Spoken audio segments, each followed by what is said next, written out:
we have got Jeff in the studio with us. Welcome, Jeff. Thank you. Do you want to introduce yourself? Yeah, I'm Jeff Rickertt.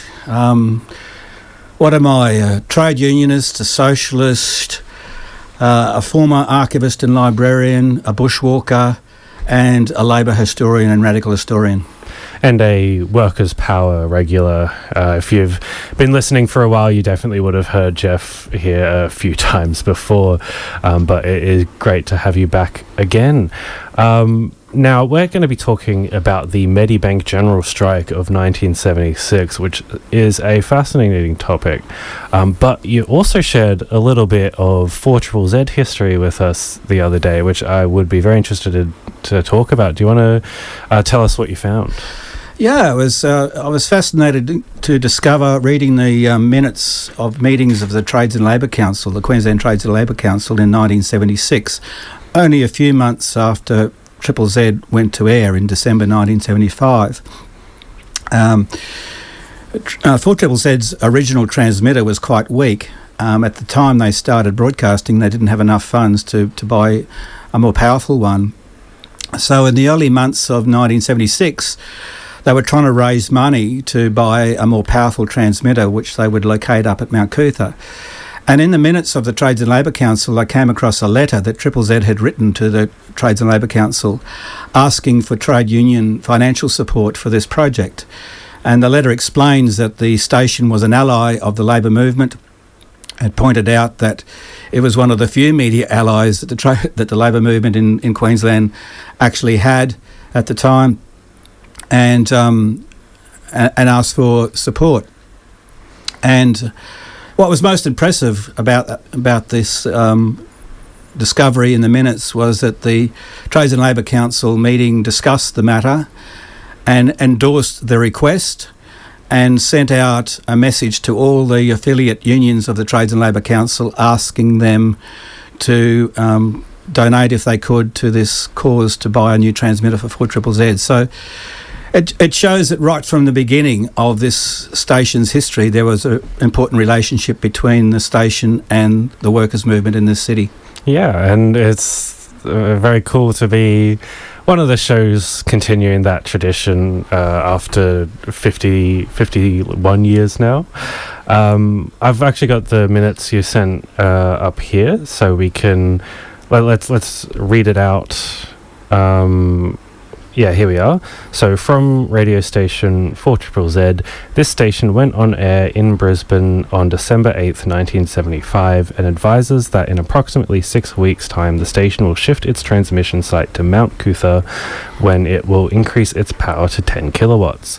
The correspondence points out that as an alternative radio station, it broadcasts an opinion in sympathy with the traditions of the trade union and labour movement and can help to act as a positive and counterbalancing force to the establishment media. It seeks financial support from the trade union movement and suggests a figure of $1,000 towards the station's running costs. And then the outcome of that discussion was that the council endorsed the appeal from radio station 4ZZZ and asked unions to make appropriate donations.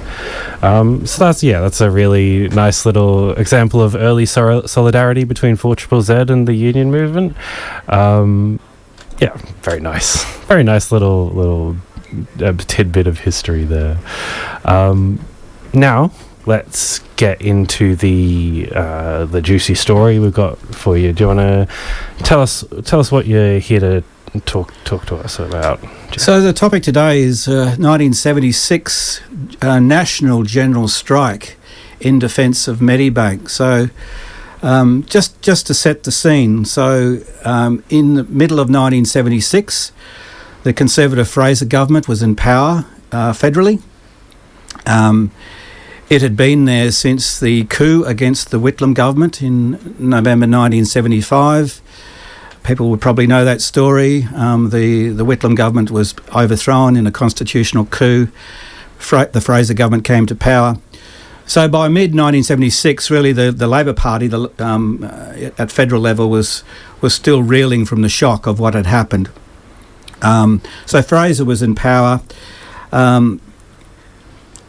To set the scene more generally, I suppose, at that time in 1976, inflation was running at 12%, so it was a difficult time for workers. Their wages were struggling to keep up.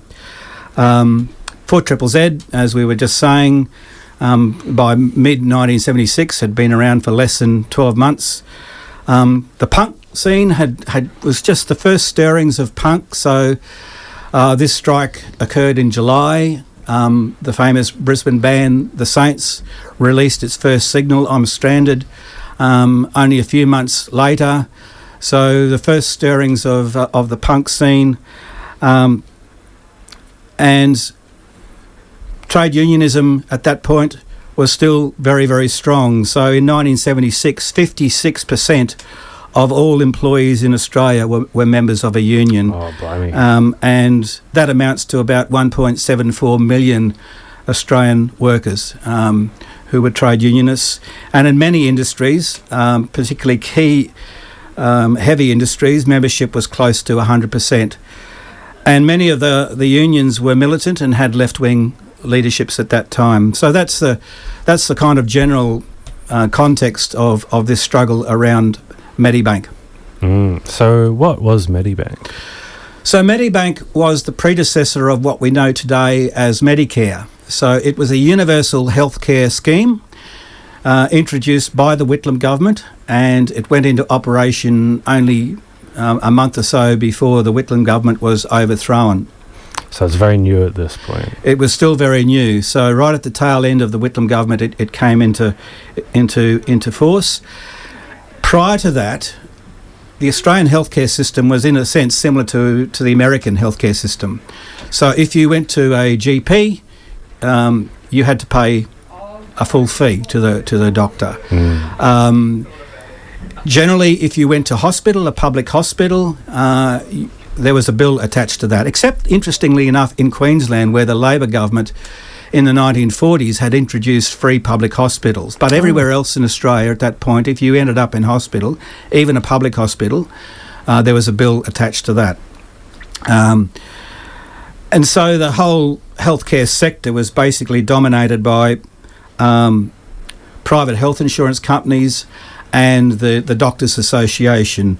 And private health insurance was available, but of course most workers couldn't afford private health insurance. So the Whitlam government introduced what was called Medibank, and it absolutely transformed healthcare in Australia. So it covered 100% of scheduled doctors' fees, GPs' fees, if the doctor bulk billed, and 85% of the fee if they didn't bulk bill. It covered 100% of costs in standard wards in public hospitals. And because it covered everyone, it slashed the administration fees and service duplication that existed in the system before that. And it was funded out of general revenue. So it was transformational in terms of the lives of working class people in this country. And it was regarded as such at the time. It was regarded as one of the jewels in the crown of the Whitlam government. Bill Hayden, who had been Whitlam's treasurer at the time that the scheme was introduced, described it as, and I quote him, one of the great social reforms in the history of this nation. Yeah, I mean, absolutely. It's a life-saving thing. I can only think, how much crap I would have personally gone through if we didn't have public healthcare here in Australia. Like, having to pay for surgeries and doctor's visits, everyone is just going to be in worse health than they would otherwise, unless they happen to be very rich. So yeah, it's huge change. But obviously, if we're talking about a general strike over it, there was some sort of threat to it going on. So what sparked such working class anger over Medibank? Yeah, so Malcolm Fraser and his colleagues, they hated Medibank, absolutely hated it. Because, like most Conservative governments, they were committed to spending as little as possible on the needs of ordinary people. And so equality and fairness was not one of their strengths. Fraser was also an ally of the private health funds and the Australian Medical Association, which is basically the doctors' union.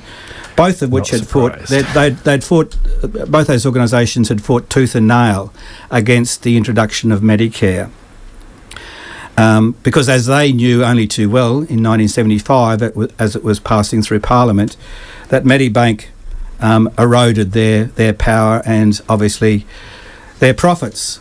So, and Fraser was very much an ally of them. When the legislation was still before Parliament in 1975, Fraser actually went on record to say that he would scrap Medibank if he came to power, and that was in early September 1975.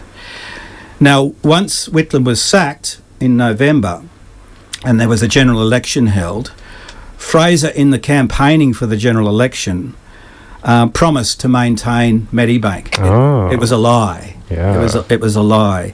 I was wondering, like, how on earth would he get elected on saying that he was going to get rid of Medibank? Yeah, that's he right. Just lied through his. Yeah, so kind of sounds like no cuts to NDIS. Yeah, well, that's right. Yeah. There are definitely parallels between Fraser's attacks on Medibank and what we're now seeing with the NDIS. So. He'd publicly gone on record in the parliamentary debate saying he'd scrap it, but in the context of the election campaign, he backpedaled and said, "No, I'm going to maintain Medibank," and it was a lie. So, in May 1976, the government announced, it was basically a mini budget. They announced a number of measures that would slash public expenditure by over $1.3 billion, which was an enormous cut in the context of 1976. And a key measure in that suite of measures was a 2.5% levy to be introduced on taxable incomes to fund Medibank. Now, that was kind of ironic because when Whitlam was introducing the scheme to Parliament, he'd actually proposed that the original scheme include a levy of 1.35% with exemptions for low income earners. At the time, the Conservatives in opposition refused to allow the scheme in any way, and therefore refused to agree to a 1.35% levy on incomes to fund it. So in the event, the Whitlam government had to make the decision to fund it out of general revenue rather than a levy on individual income earners, which was actually a better outcome. Effectively, it was funded out of the general revenue, which then meant that with a progressive taxation system, those who could most afford to pay would pay more to fund the scheme. But Fraser, in this mini-budget in May 1976, announced that there would be a levy of 1.35%, a 2.5%, levy, but that wasn't the end of it. That was only part of the attack. The other, probably more telling part of the attack, was that people would be given the right to opt out of Medibank. Individuals would have the right to opt out of Medibank, and that meant, of course, that wealthy Australians who could afford private health cover were likely to leave Medibank, while workers who could not afford to opt out would end up bearing a much larger portion of the cost. So this measure was clearly intended to undermine Medibank's founding principle of universal health care. And the Communist Party newspaper Tribune, I think, put the case accurately at the time. It wrote, "Fraser's Medibank levy will force the masses to pay dearly for low standard health care while the rich can buy the best." And I think that pretty much succinctly sums up what Fraser was on about. Now, in addition to those measures, the government indicated it would also cut funding for the states under the agreements in place for financing the hospital side of Medibank. And so it was clearly overall the beginning of an attempt to dismantle the entire scheme. Now, we can assume that the workers didn't take this lying down. So how did that anger over this threat to their universal health care build towards a general strike? Well, there was immediate public outrage. Within 24 hours, people were starting to mobilise on the streets. For example, in Footscray in Melbourne, a group of community groups got together, including migrant workers' organisations, and rallied outside the Medibank office in Footscray. And they distributed leaflets with the heading, "Hands off Medibank." So that was within a day of this announcement being made. But more significantly, the left-wing unions began to mobilise pretty quickly. The Victorian Trades Hall Council, representing most of the union movement in Victoria, called for a 4-hour stoppage. And things began to ramp up. On the 1st of June, 20 key national unions covering about 1 million workers in manufacturing and mining, construction, transport, meat processing, education, retail, postal services and public administration demanded the ACTU organise a national half-day strike. Originally, the proposal from those unions was for a half-day strike. Significantly, they threatened to act independently if the ACTU did not take the lead on this. So the unions, principally the left-wing unions with communist leaderships, began to build on that membership anger, that community outrage that was immediately evident. And they linked the Medicare issue to Fraser's broader assault on workers' living standards. Yeah. How did Queensland unions respond?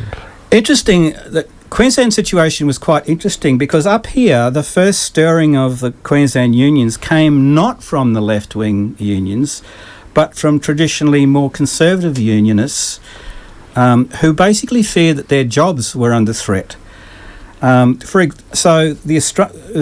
was a union at that time, and it was one of the forerunners of what we know today as the CPSU, the Commonwealth Public Sector Union. It was called the Australian Public Service Association 4th Division Officers. So this was the union that covered the lower paid admin workers in the Commonwealth Public Service. And they were the ones that started the ball rolling in Queensland. They had about 250 members employed by Medibank in Medibank offices across Queensland. And they were concerned about their jobs as well as the general viability of the scheme under Fraser's proposal. And they weren't affiliated to the Queensland Trades and Labour Council, but on the 24th of May, so this is only 4 days after this attack was announced in the mini-budget, the APSA wrote to the TLC asking for an opportunity to address the council on the issue of Medibank. And they declared, in their words, that they intended to resist the emasculation of Medibank. And the left-wing building workers industrial union, the BWIU, backed their request to address a full meeting of the TLC. So that's the APSA.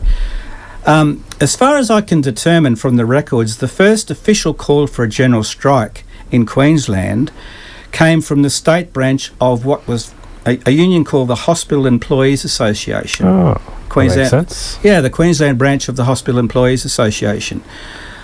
On the 26th of May, their executive carried a resolution which said, "We enter a most emphatic protest against the dismembering and destruction of the National Health Scheme Medibank.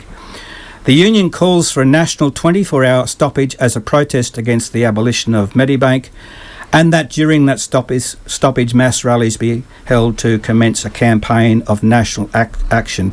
And this is significant because they're calling for a national strike, but they're also saying let that be the beginning of the campaign, right? That this would only be the beginning. There would be an ongoing struggle to defend Medibank. They recognise that probably as powerful as a national stoppage would be, it wouldn't be enough. So they were proposing it as the beginning of an ongoing campaign.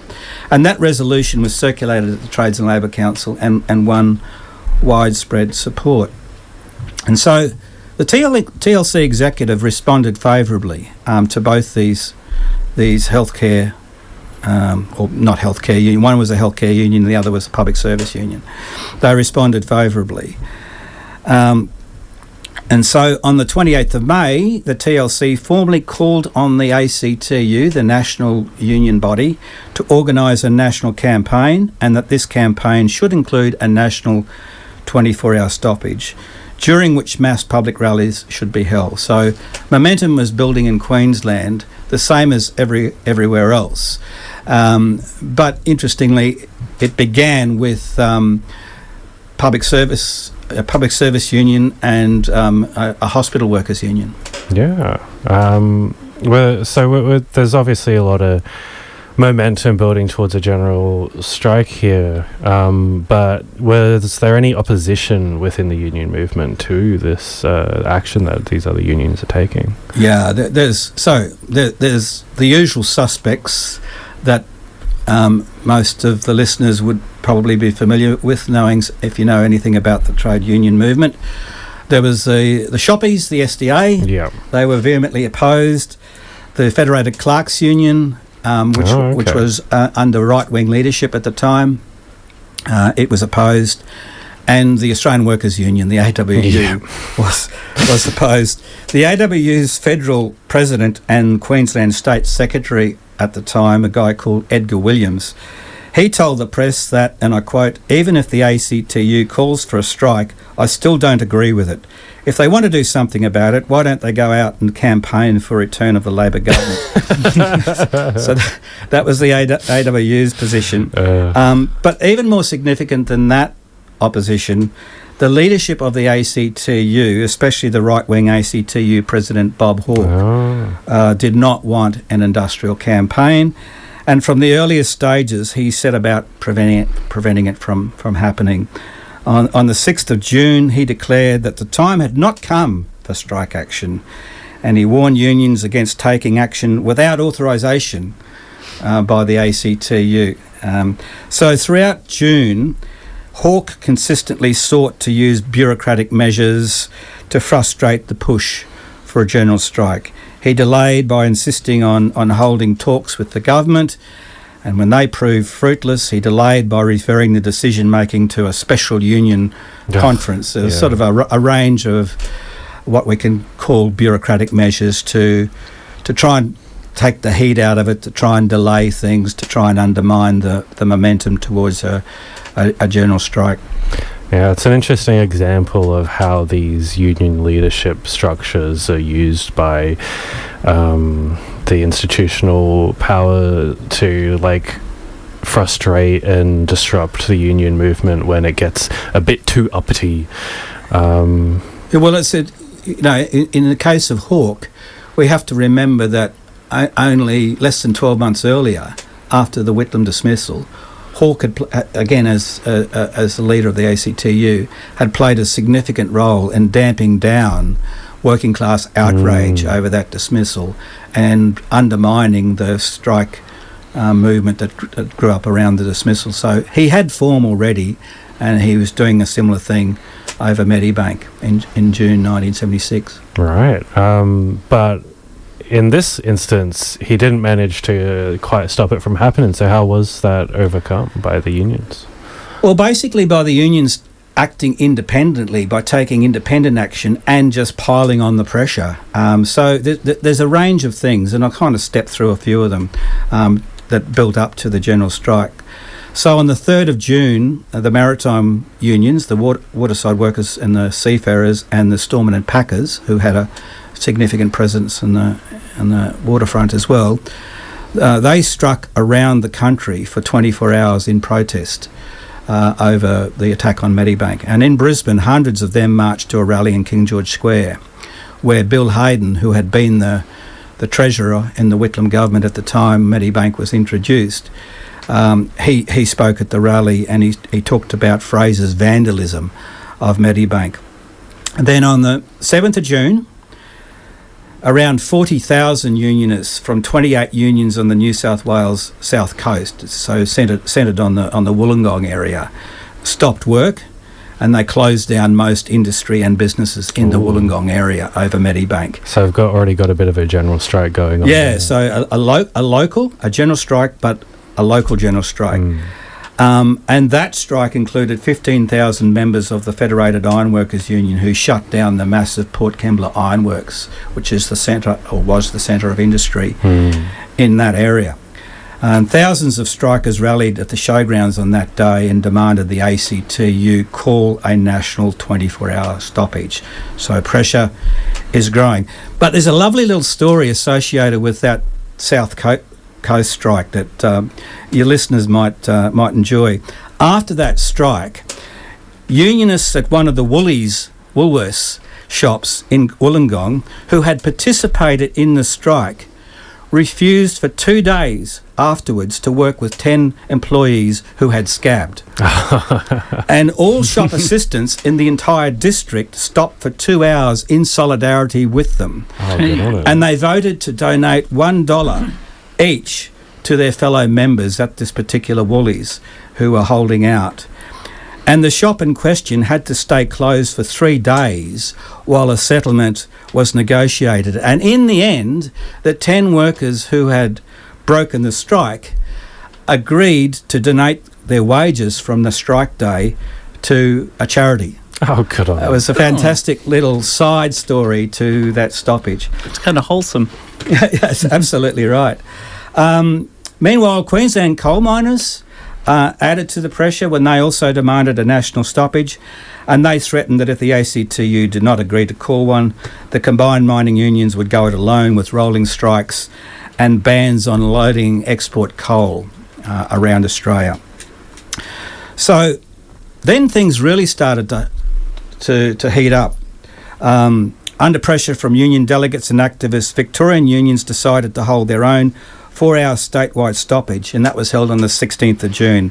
And some 400,000 Victorian workers walked off the job for that day or for that period, which basically caused huge havoc in the Victorian economy.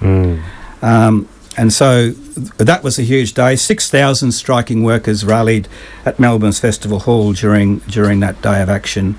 And on the next day, the Victorian Trades Council announced that they were going to hold another statewide stoppage on the 30th of June. So south coast of New South Wales, around the Wollongong area, and Victorian trade unions were particularly important in building this pressure.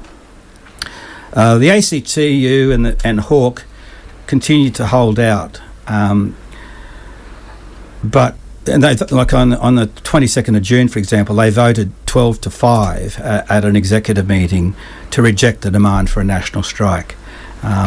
So they were trying to hold out, but the pressure was building. And to give an indication of how much it was building, out of the blue, on the 25th of June, the leaders of the AWU in New South Wales called their own statewide stoppage. So some 50,000 AWU members stopped work for 24 hours on the 25th of June. No one can figure out how that happened. how that happened. It didn't happen to the AWU in any other state, but the AWU had their own statewide strike on that day. I guess just enough for the workers putting on their own pressure, because even though you're a member of the AWU, you're still a working class person who recognises that Medibank is such a hugely important thing to you being able to get healthcare. And I think you're absolutely right. I think it's pressure coming from the rank and file within that union that pushed them. On the 30th of June, the Victorians had their second strike. Again, 400,000 workers stayed home for a day. And so this pressure culminated with a decision by the ACTU executive to call a national strike, right? So I think they flipped from resisting to thinking, well, if we call a national strike, and that'll be a safety valve, that'll be an outlet for the anger, and that will be it. Yeah, it'll be under our control rather than the workers just doing whatever they want, and who knows what's going to happen. That's if you can't avoid it, you control it. So I think that might have been the logic at play. And so the executive recommended for a national strike, and at a special federal conference of all unions the next day 202 out of 207 delegates ratified the plan for a national strike. And it became known as the Medi strike. It would be a national strike, a general strike, and it would occur on Monday, the 12th of July. All right, and 12th of July comes around. What's happening? So 12th of July comes around and basically everything shuts down across the country. Millions of Australian workers went on strike from midnight from all sectors. There were, of course, as I was saying earlier, some of the usual holdouts in SDA and retail, but even some retail workers walked out in defiance of their own union in that case. So, but basically across the board there was support for the national strike. All airline services were grounded. Victorian industry was brought almost to a standstill by power disruptions and basically the absence of a workforce. Car production in South Australia, which was one of the main car producing areas in Australia, car production halted, along with large metal firms and transport services.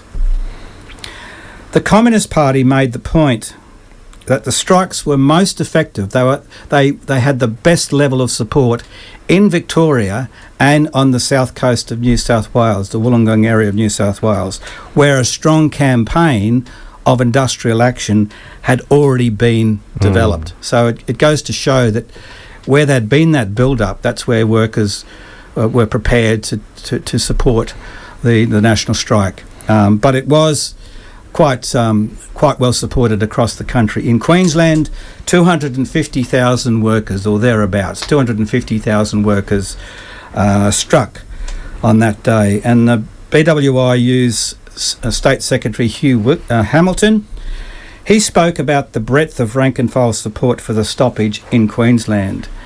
And this is what he had to say. He said, "This strike ensured a shutdown in sugar, mining and other decisive areas, in electrical, road, rail, sea and air, metal, meat and building trades. Union members struck almost 100%.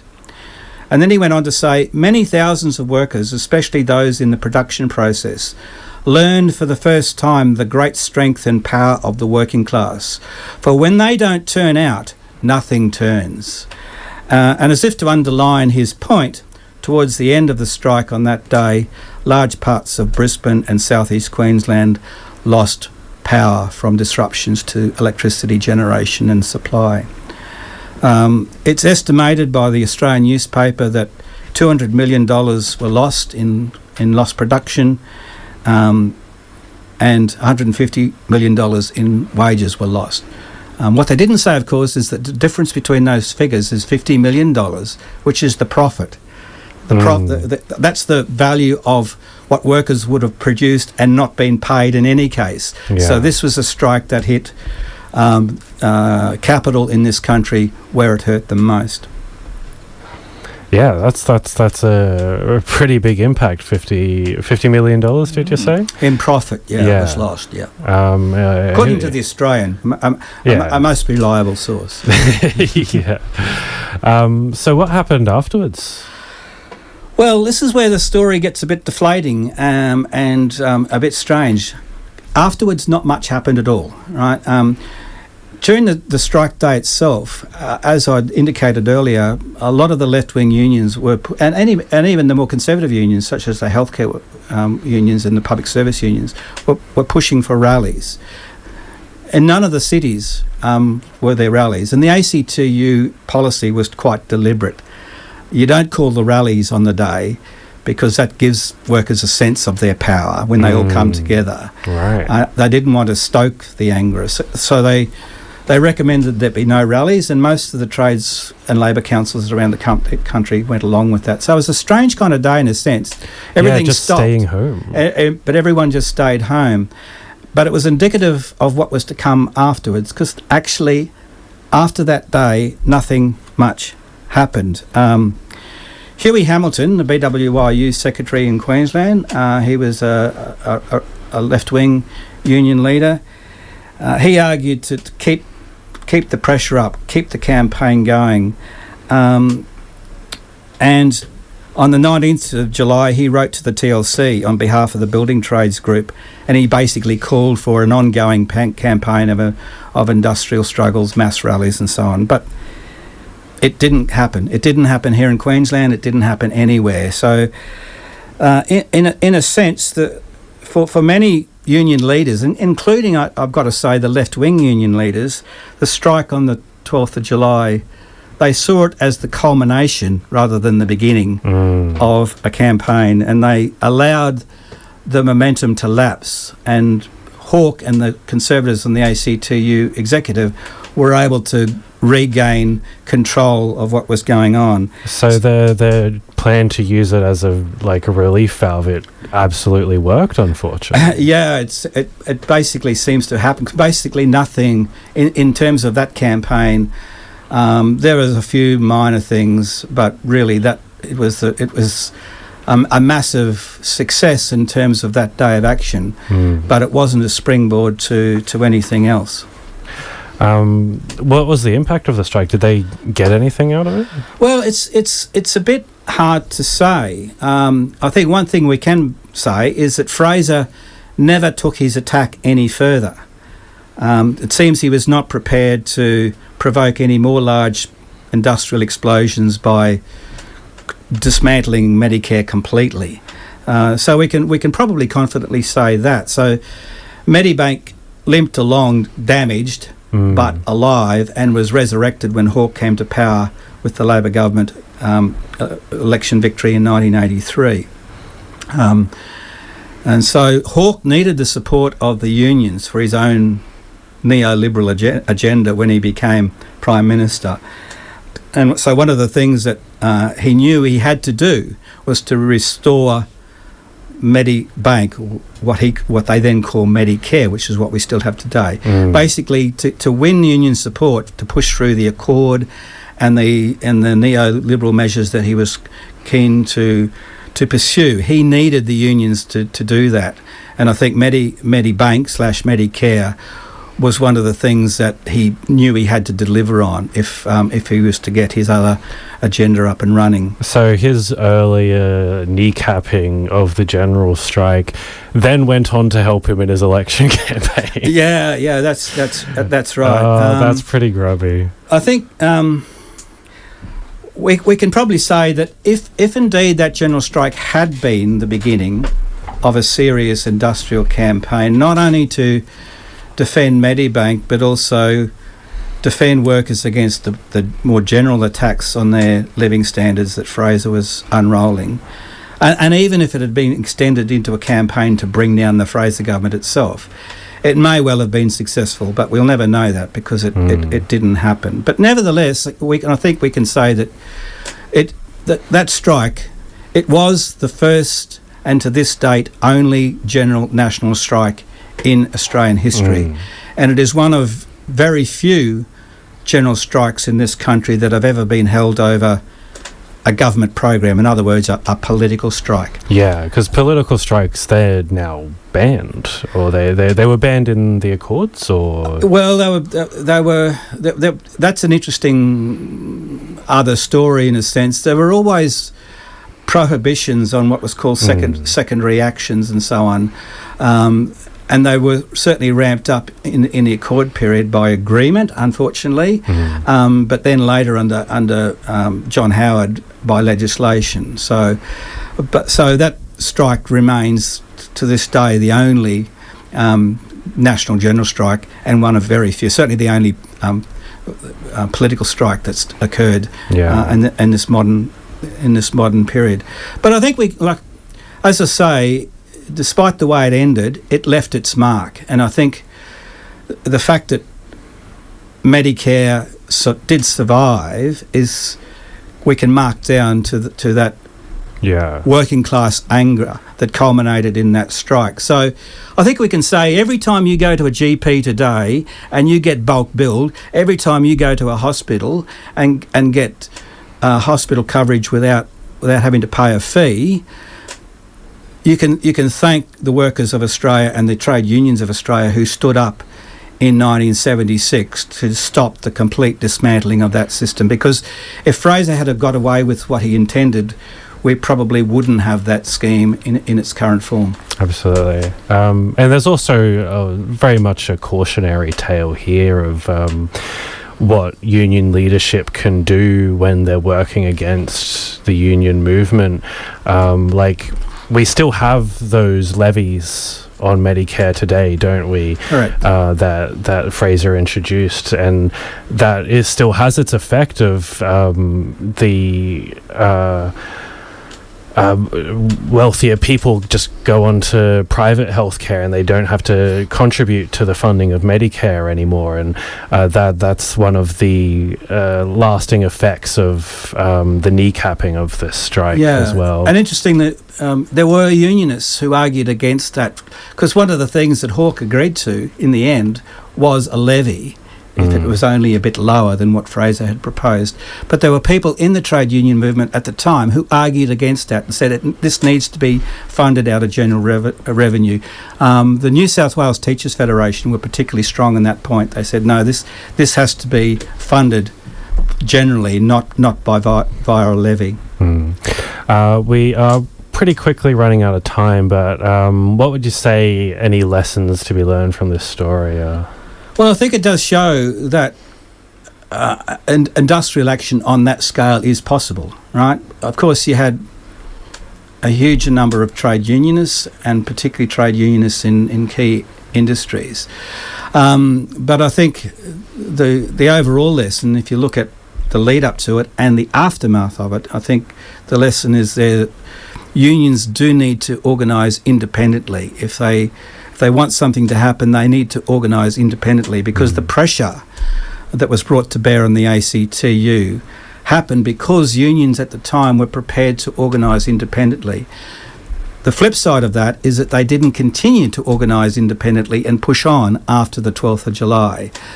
So I think there's a lesson there. There's always calls for unity in the trade union movement, but the question must be unity around what? Unity around acquiescence or compliance really won't get us anywhere. But unity around fighting to defend schemes like Medibank are worth fighting for, and I think that's one of the important lessons. Yeah, there's a lot of strength in independence as well as unity, and you have to take a measured approach to both, it seems. Yeah, unity in struggle, unity around fighting is a very powerful thing, but it can unity when it amounts to actually doing nothing is really in the end a sellout. All right.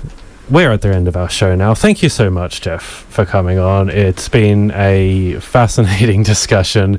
Once again, completely filled time. It's always really good to talk about this stuff.